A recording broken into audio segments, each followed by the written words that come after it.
Welcome, everyone. I'm so excited to talk about Shrinking, a show I love so much. So let's bring everyone out, starting with Christa Miller.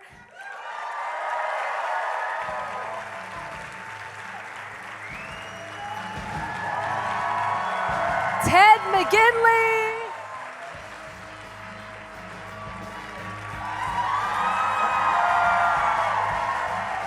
Jessica Williams.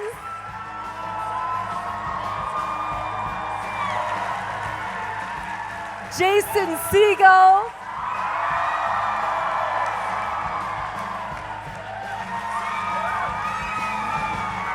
Tennie.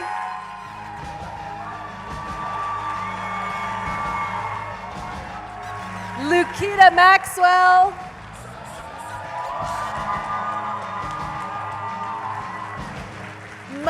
Urie. And Brett Goldstein.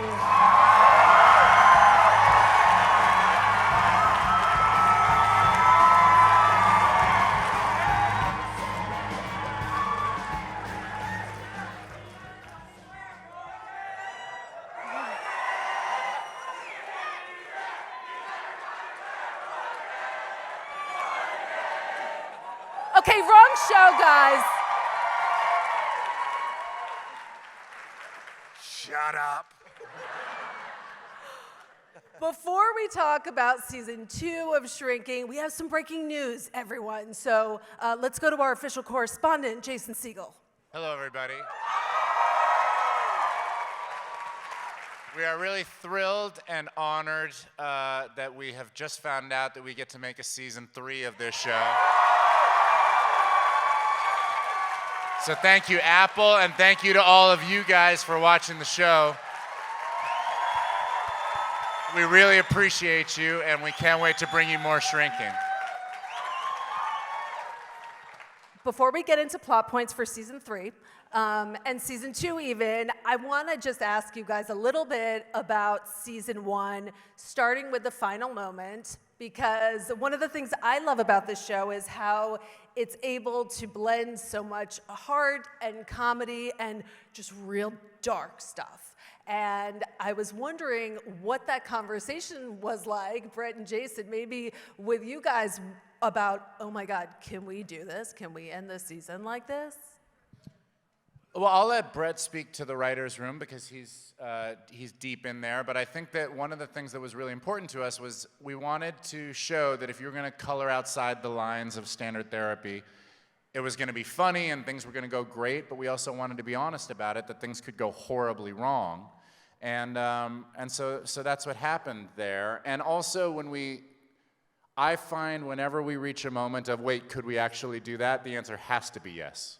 Right? Like that's the line you're supposed to cross.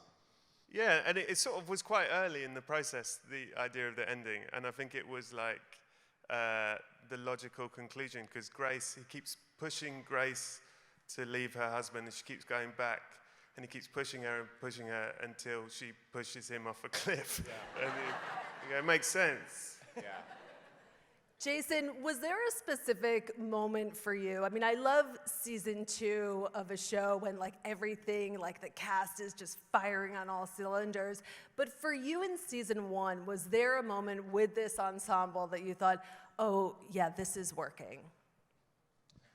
Yeah, and honest to God, it happened really fast. I mean, episode 1 even, we didn't know what those office scenes were going to feel like with me, Jess, and Harrison, and we jumped into those pretty quickly, and all of a sudden the best I can describe is it's like you're dancing out there, you know, and you're like paying attention to your partner, and everybody was just so present and so good, and then it happened as each character was introduced.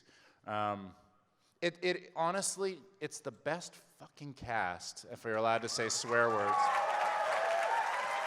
You can say cast, right? It's the best cast, and it's also the best group of writers you could imagine, but like everybody on here is just a killer. It's really, really insane. And nobody took a long time to find their thing. They came in hot. Jessica, I love many things about Gaby, that she says what's on her mind, that she can belt out, some Mariah Carey notes, a little Third Eye Blind, her love of scrunchies. What did you connect with about this character? Just her, I really connected with just sort of Gaby's warmth that she has. She's really got this sort of presence in general, and I think talking to the writers, figuring out who Gaby was in the first season, they kind of wanted to tailor her to the actress that played her, and they just said they wanted Gaby to be a therapist that made people watching the show be like, I want to find a therapist like that. And so that was sort of the directive, and I think between Paul and Jimmy that she works with, she's supposed to kind of bring the light in between the two. And so I think their relationship dynamic is really important in the office. And I think mainly I kind of figured out my character carving it out against Harrison and Jason's. Yeah. Ted, you've been on, I don't know, 1 or 2 successful shows in your day. Damn right. When did you know that Derek was going to bring something special to this one? Honestly, I had no idea. I was a day player, really. And Bill Lawrence, our leader, very kindly, he and I had been trying to do something together. He'd taken me to the network many times, and I'd screwed it up every single time. And he said, look, one day, we're going to do something together. And he did Ted Lasso, and I was like, hey, I'm right here. Call me. And he never did. Anyway, so he said, hey, I've got something for you, and you can't screw it up. Just come in. And so that first day, I was a nervous wreck. We did a table read. And I remember sitting at the table read, and when I got the script, I said, this is the best half hour I've ever read in my life. And when we sat down and did the table read, I said, I'm right. I know what I'm talking about. It was brilliant. And I had tears in my eyes several times and laughed my ass off. And I thought, this is a home run. If I could just stay around one more week. So I had no idea. Derek is a product of good writing. It's not me, honestly. It's brilliant writing. It's also you. It's very you. Yeah. But that's true. No, but that's nice. But it is. Derek is just good writing. Eat a dick, Pam is as good as it gets. Sorry, that's brilliant writing. Wait till you guys see what this guy does this season. It's unbelievable. Yeah.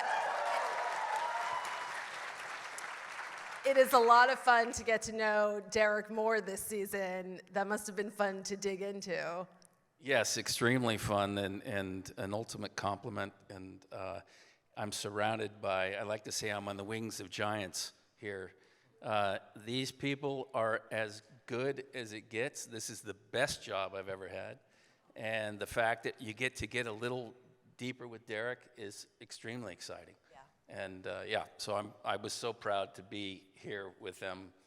I still can't believe I'm here. I'm usually there. I told Bill, I was like, I want my husband to be handsome and cute, because he's like, who's gonna play your husband? I'm like, he needs to be handsome and someone we like, and someone, I have great chemistry with. And like, he's going back for me, and then he goes, oh my God, what about Ted McGinley? I'm like, oh my God, Ted McGinley? Yes. I love you. That was for sure. I love her. We also get to know a lot more about Liz this season, which is something I love. But when you were initially thinking of playing this character, was the pitch like, and everyone's terrified of her? I think it had started that she was so nosy and just in everyone's business, but then I could still see that her instincts were good, and she really did pick up the slack in taking care of Alice in a lovely way, because who else was going to take care of her? And then they just veered. I had one scene that had like one vulnerable moment in it that was unexpected, and the writers just went with that, which was such a gift. The writing is incredible on the show. Michael, one of my favorite moments was the engagement, Brian's attempted engagement proposal last season. Tell me about, figuring out this character, and we also get to know Brian a lot more, and he is in everyone's life. He's in everyone's business right here on the panel. Well, we keep going. I sound like a broken record, but the writers, they have this ability to take what could be an ancillary character like Brian, who is not necessarily involved in the lives of all of the other main characters, and they get him involved in organic ways. And I am so great. I would be happy to have one joke an episode, show up, one scene, one joke, but we get to explore so many colors of Brian. In season 1 and especially in season 2, I get to go to so many cool places. And a scene like, the engagement scene where it's a big comedy scene where I'm singing a song and he is drunk at the piano and then he starts throwing up. The show can hold big comedy and then also real pathos, sometimes in the same scene, sometimes in the very same moment. And that is that scene, that episode where Jason's drunk and Harrison is stoned it's the best drunk acting I've ever seen on film and the best stoned acting, I assume it was acting, I've ever seen. And they're both, it was funny and sad for both of them. And that's I think where the show, that's the sweet spot of the show, is when something can be both funny and sad at the very same time. Yeah, and thank you for teeing me up to my next question, which Luke is, one of the things that I think everyone loves about this show is that there is so much pathos and there is so much heart, and it tackles real things like PTSD and grief, and there's that great line that Harrison says at one point about grief is like a nasty little fucker or whatever, and it's real and you feel it. And Luke, for you playing this character, there are moments of levity, but it's intense. It's a lot. Does that sit on you? Yes, it's intense, but I'm working with some of the funniest people who have ever been in the business. So usually my challenge, kind of the relationship between Jimmy and Sean is he's kind of trying to get Sean to lighten up. Me, I'm a goofball, and I gotta sit across from this guy and not laugh when he's doing stuff like, I have to be adorable. I gotta look this man in the eye and act like I'm the tough guy. So the main challenge isn't really in carrying the heaviness and the weight of the grief. It's in trying to not laugh so it comes across like that this character really has to earn the joy. So for me, it's a pleasure and an honor to experience joy on such a consistent basis. But for Sean, that joy is earned. And that's where the real challenge lies. And what a great job to just sit there, and the biggest thing you got to worry about is trying not to laugh. Because all these wonderful, beautiful, talented, funny, hilarious performers are doing their thing. So it's a front row seat to excellent performing.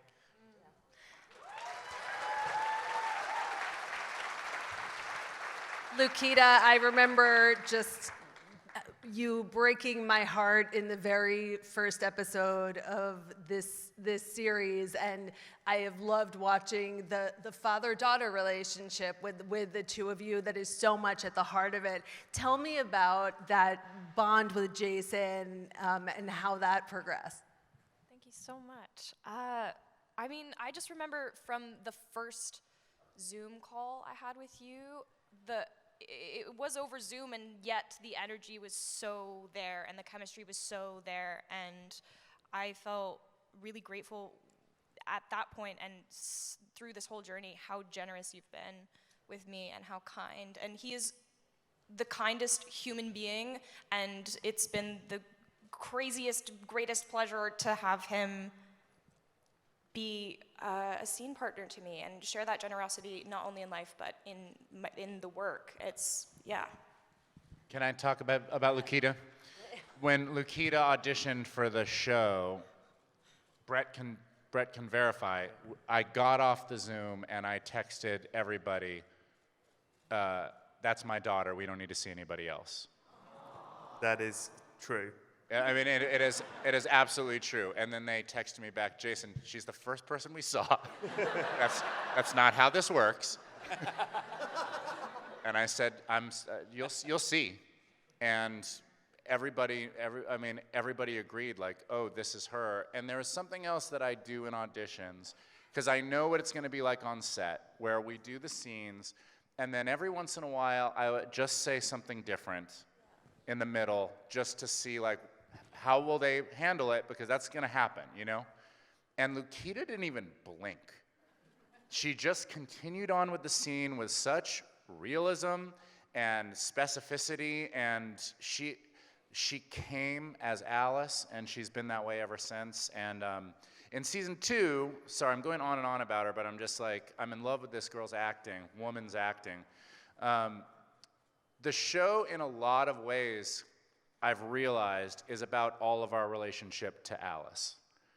Because we all have to raise her as a collective. What's funny? Yeah, Jess told me. It's true. Jess told me that. Just the other day. But it's really true, and she gets to show a million facets this season. Again, like, everybody shines in such new ways in season 2. You're gonna love it. Jess told me that. One of the many things I also love are the pairings that I didn't necessarily expect. Lukita, you and Harrison are those scenes are some of my favorites.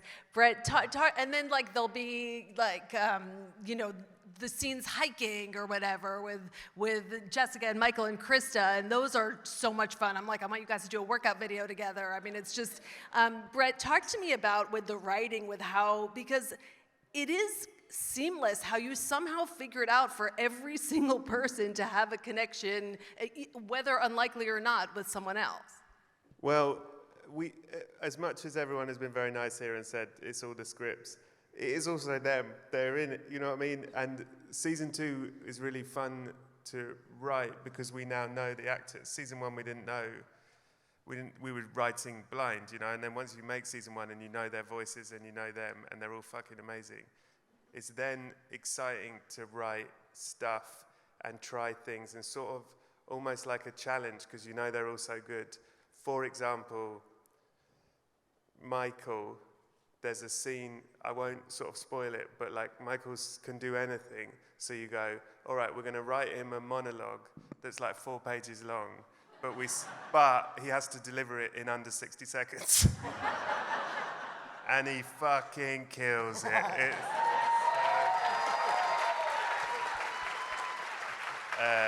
So there's things like that where it's just exciting, where you just go, wow, I want to challenge them and push them to do things that we haven't seen them do before, and they're all amazing. And in terms of the pairings, you can put anyone with anyone, and it's the greatest show. Like, it doesn't.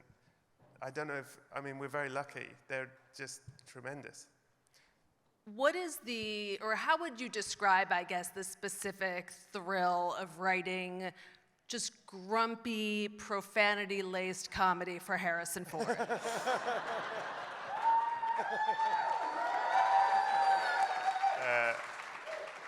I mean, we've been talking about it. It's like everyone else is much more relaxed about it. I'm like 3 years into working with Harrison Ford, and there's not a single moment that goes by that I don't think, fucking hell, I'm working with Harrison Ford. I mean, every time, just writing and going, Harrison Ford's going to say that. It's very exciting.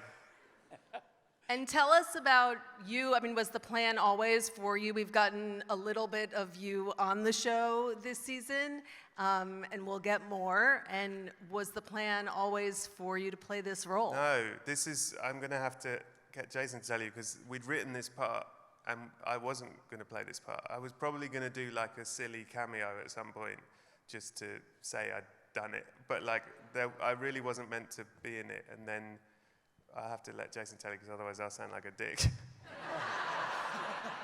Yeah, the part was perfect for Brett, and he was meant to play that part. And it also, as you'll see as the season unfolds, in a lot of ways, that character had to be a reflection of Jimmy.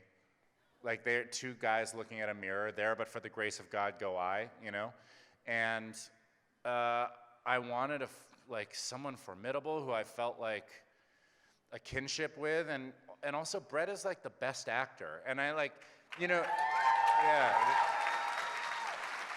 It's awesome. It's awesome that you chant Roy Kent when Brett comes out, because he's fucking amazing at that. I know he really is. But also, like, the breadth of his range has yet to be explored. And the thing that I was always taught really young was, like, if you want to show what you can do, write your own material, because no one is going to be knocking on your door to do the shit that you think you're good at. Yeah. And Brett's a creator of the show, and he writes every day on the show. And my feeling was, dude, you will kill this part, and it is so different than anything you've done. Do it. And he, wait do you see? It's like, it's unbelievable. Right. Can I just to be clear, when I said, Jason, you tell it, I didn't expect him to say that I'm really great and everything. Like, it wasn't. Yes, you did. Jason, say how This fucking isn't our great first I am. interview. I do it every time. Say it. Anyway, Jessica told me. It's fine.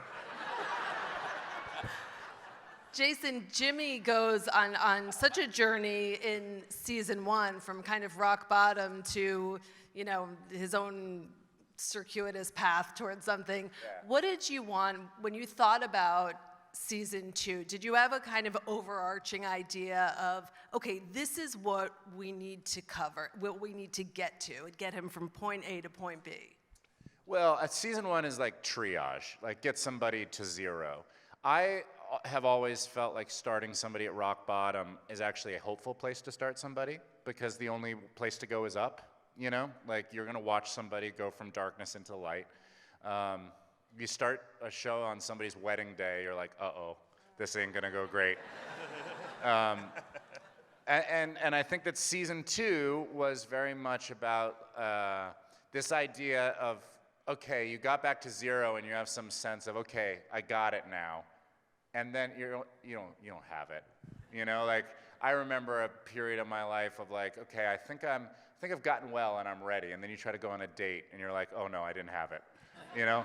And so this is like trying to go off into life and realizing, oh, there's repair work to be done. Mm-hmm. You mentioned earlier that, I mean, you like to throw it. Yeah, you can apply. Dating. Sure. Tough, huh?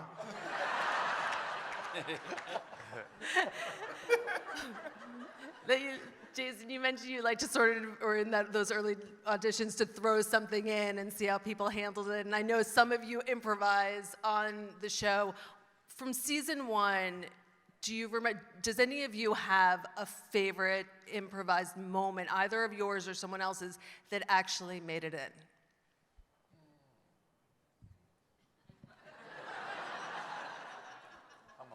There's a lot, so we're all combing our brains right now. Jessica, I know you've got one. Oh, everyone was just doing it. Doing it up right Yeah. for the improvs. Yeah, Tell 'em. there's just so many good, everyone's serving it hot on a platter. And it's funny because it was piping hot on that flat. And yeah, well, honestly, what happened is there was so much time between shooting season 1 and 2 that everything just kind of mushes together. And so we probably kind of don't remember. And you know what else? I think that the writers do such a good job at writing our voices that sometimes you can't even remember things that you came up with, because we're so wonderfully led to perform these characters in our own voices. Yeah. It's really special. But it's kind of cool that we can't really think of anything, because it's just, again, another testament to the great writing. So just wait till y'all see season 2. You're going to understand. You're going to get it. I will tell you, in the very first show, season 1, I was walking along the sidewalk with the dog, and I was just walking through the scenes. Sprinklers came on later. But I had asked, And I didn't know anybody, I didn't know what I was allowed to do, and I just asked, could I have, because I see people in my neighborhood all the time with their doggy bags of duty. And I thought that would be a perfect thing for Derek to have a big bag of duty. And so I asked, and they gave me a big bag of brownies. And I thought it was perfect. When I saw it, I was so proud. Yeah. Yeah. My career in a bag. Well done, well done. Who breaks the most when you're like, or is there anyone in particular that you love? You're like, oh, if I got this person to crack up, that's good. Well, Jason Segel does not break, and we all try, and he does not. And then I think our last scene together, I had to keep coming in, and I also had a secret weapon of Bill Lawrence sitting outside throwing jokes to me, and I finally made Jason break. So it was a victory.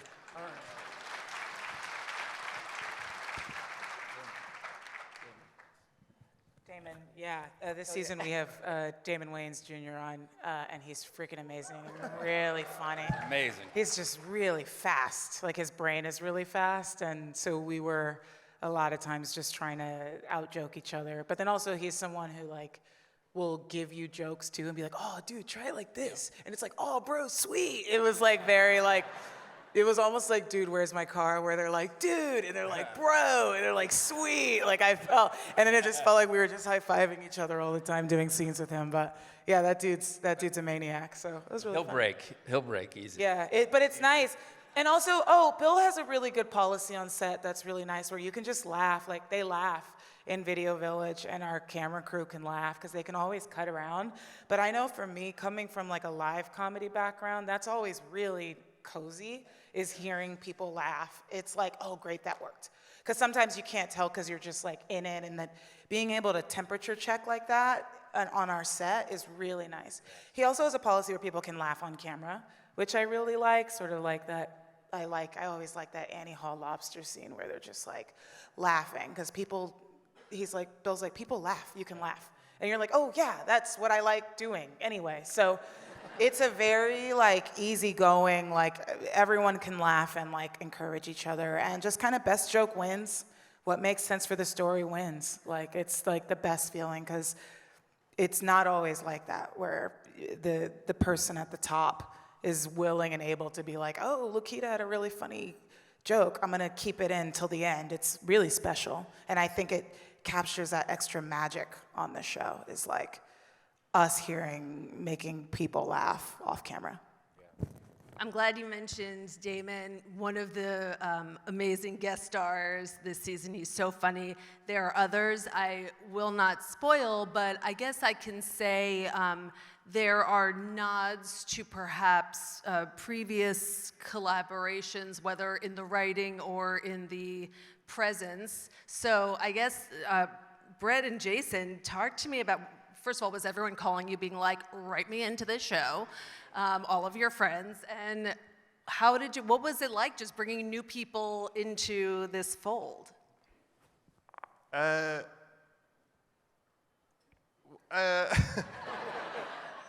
Yes. I think it's very difficult to talk about without spoiling anything. Like, this is a very lovely, welcoming group.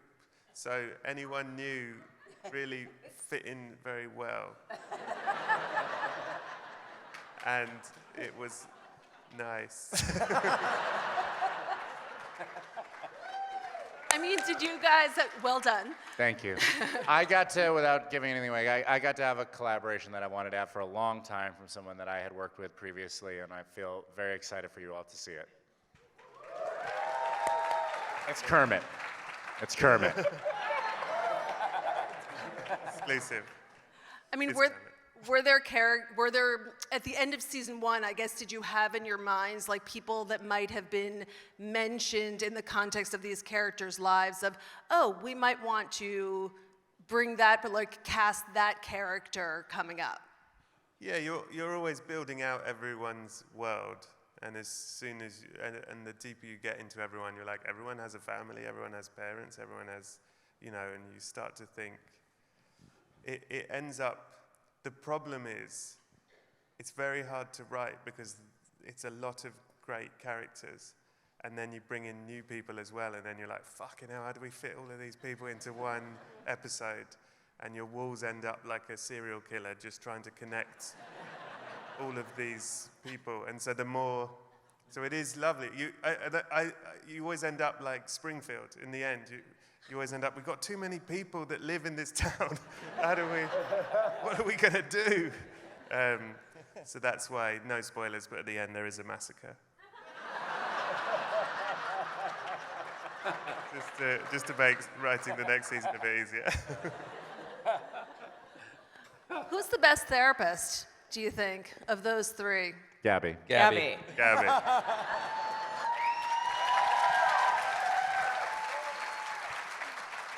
Jessica, do you concur? Yeah, absolutely, yeah. She's got her shit together in that department, I think. The other two are just, one's surly, one's kind of a mess, and it's like, she's just really good for them. I think she's really good for them. Yeah. For sure. I know my therapist, I had a session yesterday and I told her that I was going to be doing this panel and she was like, oh, all the shrinks love this show. Really? So, yeah. Mm-hmm. Oh, I love that. Yeah. So I was wondering for you guys, well, tell me about, did you talk to therapists? Do therapists come up to you all the time and be like, we got to talk? Therapists come up all the time and say that it's wish fulfillment for therapists, for sure. That they're like, the secret of the industry is they're sitting there like, I could solve this person's problem in 10 seconds. But they're not allowed to just tell you. So like the idea of someone just getting to say it, I think is like, it's very exciting for people. And yes, we have a couple advisors. Do you want to speak to it? Yeah, we have two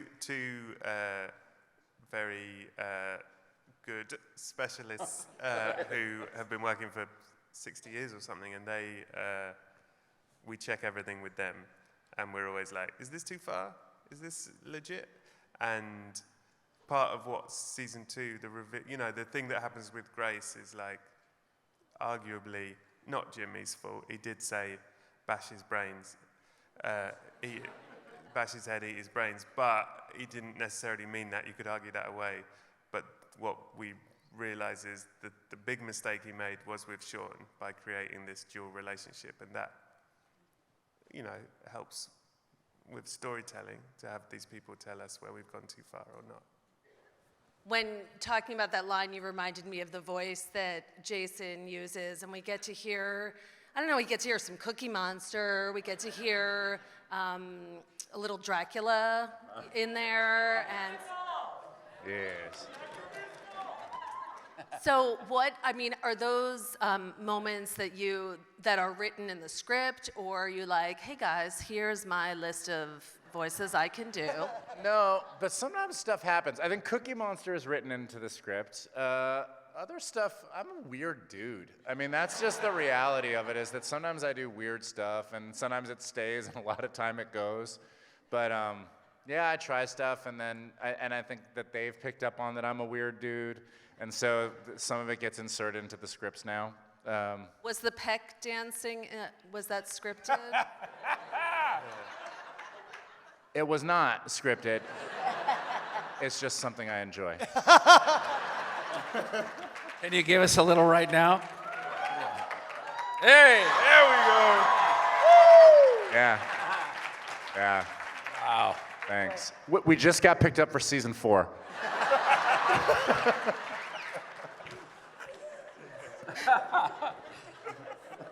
Brett, from the writer's point, like when you thought about, I asked Jason this, but I'm curious for you, like, did you have a point you wanted to get to by the end of this season? Yeah.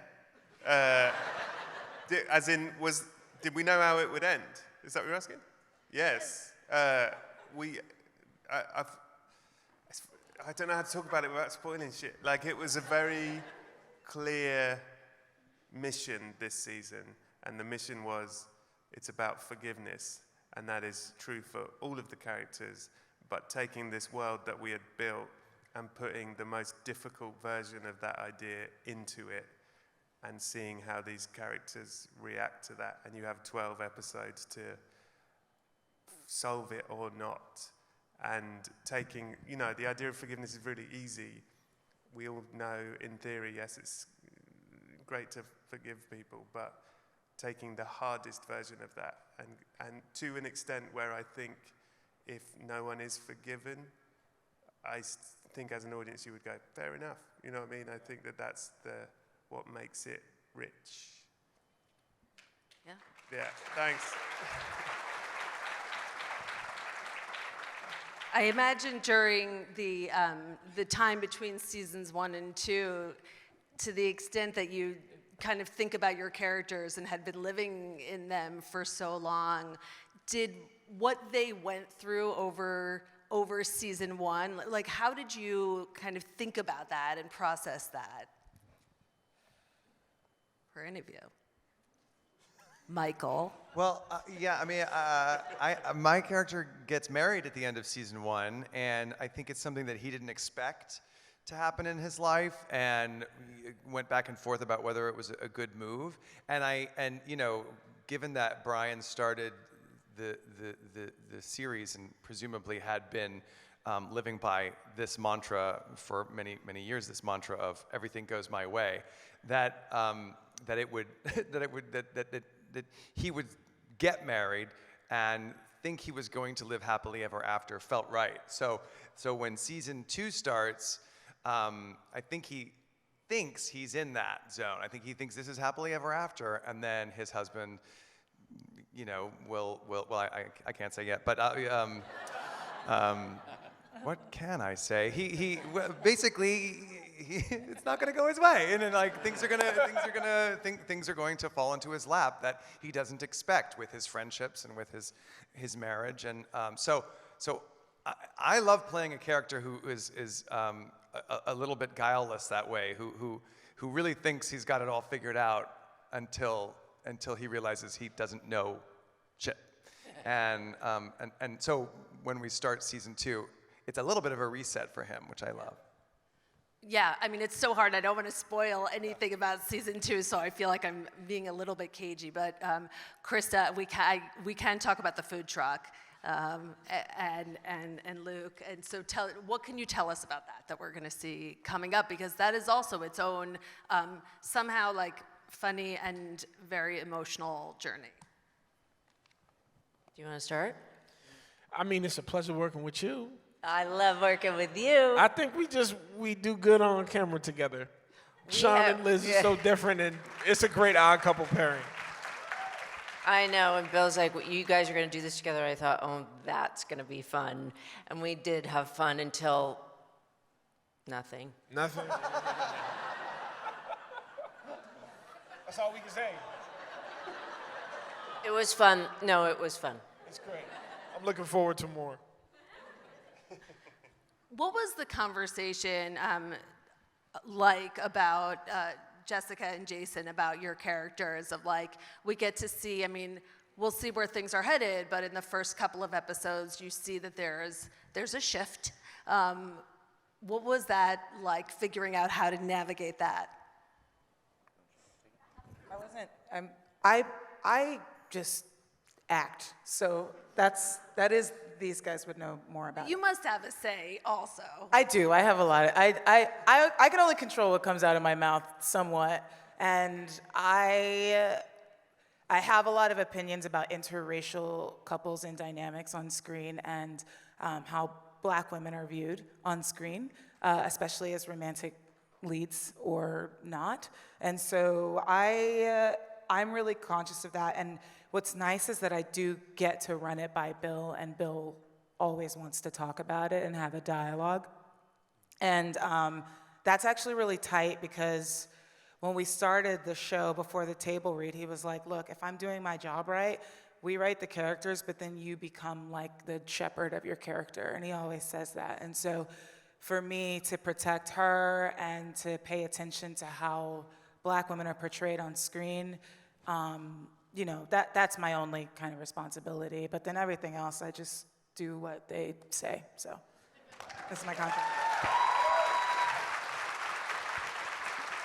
It felt like the thing that those two characters are butting up against at that moment in episode 2 is what was important to us was it wasn't just unique to this particular pairing, but it was reflective of where both characters are, like their central issue. Is that, without getting too deep into the season, but like Gaby puts others before herself and is a caretaker before she looks after her own needs, and Jimmy is at like a walking disaster. You know what I mean? And it does also happen, like, I remember I lost someone close to me and I was in like a few grief groups for unmarried widows and widows. And that happens a lot, actually, is that the best friend of the partner and the widow, the person, whoever's left over, they end up dating the best friend because they have this gaping crater and this love for this one person, and so then they turn to each other and they're like, oh, we understand, and then it just happens. And then people respond to grief in different ways. Like, I remember being in there and some women don't want to be touched, some people want just to have sex. Like, grief is like, it's such an interesting thing, but you never know until you're in the moment. But I actually think on research that happens all the time. I think the exploration, I think the grief is so potent, the way it's written, the way it's portrayed in different ways from all of these different characters, whether as a friend or a spouse or a parent, or or a neighbor, in many ways. Did doing the show sort of change how you felt about, I don't know, therapy or just different way that you interact with people over grief? Because we all encounter that. I started therapy because of this show, and not because of this show. We drove him to it. He was asked to. Not due to the show, but the show inspired me to because it felt so healthy to do, and I'd never and I had a thing going on, and I'm middle-aged and going through that kind of a thing, and also like this show. Going into the show, I didn't know anybody involved, which is pretty rare in show business that you do a job that you don't know anybody. And so, and then there's some heavies, and I had some imposter syndrome, and I was inspired by the ways we were so nakedly discussing these mental health issues on the show that I got a therapist, and it's really great. I mean, it's just an amazing. I recommend it to anybody that whether you have whether you think, because you deserve it. I think that was what I never really allowed myself to believe, that I didn't think I had a problem worthy of it. And the truth is, you don't need to have a problem worthy of it. You deserve it. You deserve to have somebody listen to anything you have to say. And so it's been great. And when she watched the show, because I said I'm on this TV show about mental health, actually, and she was like, "Oh, really? What is it?" And I said, "It's Drinking. Would you watch it?" And she did. She texted me, "I watched your show," and her name's Gladys, and she's an older lady, and That's a lead. You lead with that. and I said, "Well, what did you think, Gladys?" And she said, "I think that he's an unorthodox doctor who makes bad decisions." She gets it. Is she a writer on season 3? Speaking of season 2, now that everyone will get to see, you've seen the first 2 on Apple TV Plus, of course. What's your vision for 3? Like, what is your dream? Are you already thinking about storylines? Are you already where are you at? Listen, we've been writing it for 3 months now. We're already on episode 5. I don't know why it was announced today. That's how the sausage is made, everyone. Obviously, I can't tell you anything. But we have picked a word. Well, yeah, we know We the have, word. we have picked a word. I can't tell you the word. Yeah. Is there one word that It's actually like, two is there a words. North Star every season Yeah, with every a word? season, every what was the season. word, season 1 word? Grief. Grief. Grief. What was the season 2 word? Forgiveness. Okay. And sex is season 3. Season 3 is sex. Oh, we spoiled it. Do you have in your mind how many seasons you could see this going? Like, how much do you map out of like, okay, this is where we're at, and you know theoretically what your words will be without saying what they are? Listen, God, Brett. when Bill and I and Jason originally pitched it, it was always a 3-season story, as in we know how it ends, end of season 3. And then, but, you know, there are other words, aren't there? And once we've done sex, maybe we'll do, you know, chips or so. I do Season remember 4. my second day of work. Jason said, "Let's do 3 and see how we feel." So I'm looking forward and hoping for the see how we feel part. Yes, as we all are. Obviously, you're not going to say what it is, but did you always have in your mind what the final scene is or what the final line is? Yes. Yeah. Yes. The final scene or the final? Moment. Moment. You already Final have the final moment. scene I in know your what head? the final moment is, yeah. Yeah. Wow. Since the I'm not pitch. telling you. I'm not telling any of you. Yeah, yes, we have the end. Since the initial pitch, we have the final scene. Yeah. And what can you tell us about coming? I mean, obviously not what it is, but what Well, the coming word up with of the that season moment? is sex. So imagine. So you know how this ends.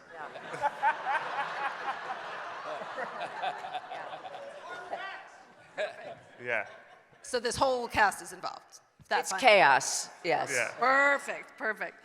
Well, I'm so happy about the news of the season 3 pickup. It's a wonder. Shrinking is just an incredible show, and I know Thank you so everyone much. And thank you for moderating. Thank you. We appreciate Thank y'all you so guys much. for Thank you, supporting us. Jessica. Thank you guys for Thank coming. you very much.